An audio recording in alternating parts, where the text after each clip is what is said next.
प्रीत जो कैल हमर संग किए रहै छी दूर दूर।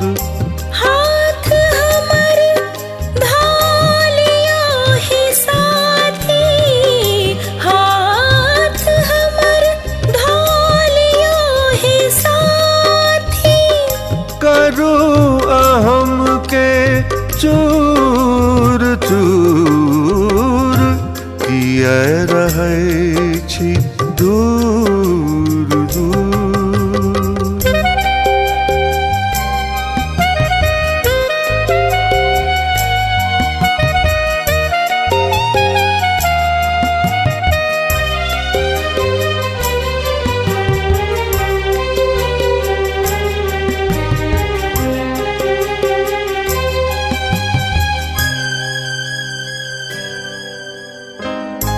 आई अधर रस पियबै भंग ने करू है हियरा चूर चूर।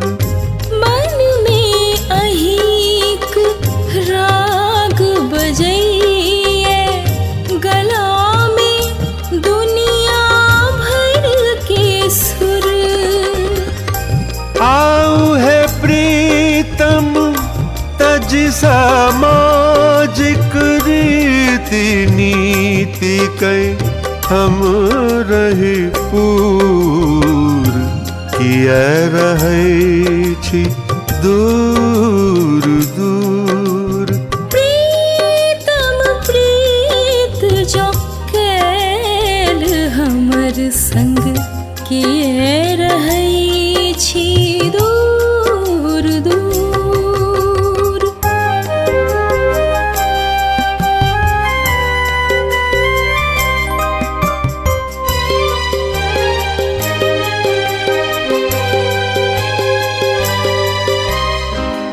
हम रही मन में छी सदिखन ने जाओ इता सा दूर दूर।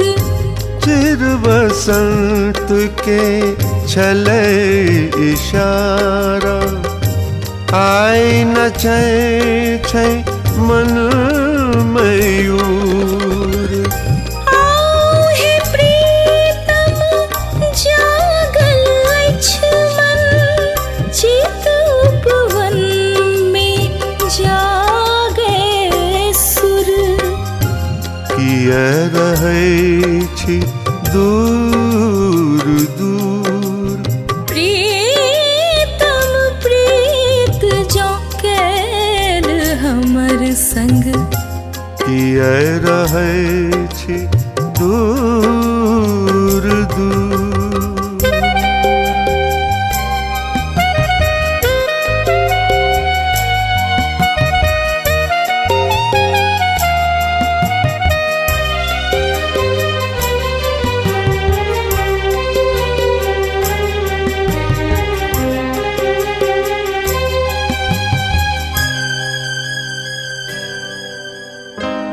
ततन ताकल छी बड़ थाकल, अहीं के खोजै पहुँचल दूर।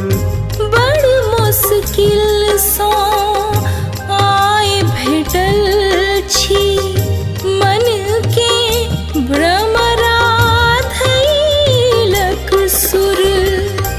आऊ है प्रीतम आब अपन तन सौंपी देलक अछि मन ने पूर।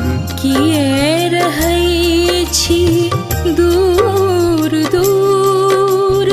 प्रीतम प्रीत जो कैल हमर संग किए रहै छी दूर।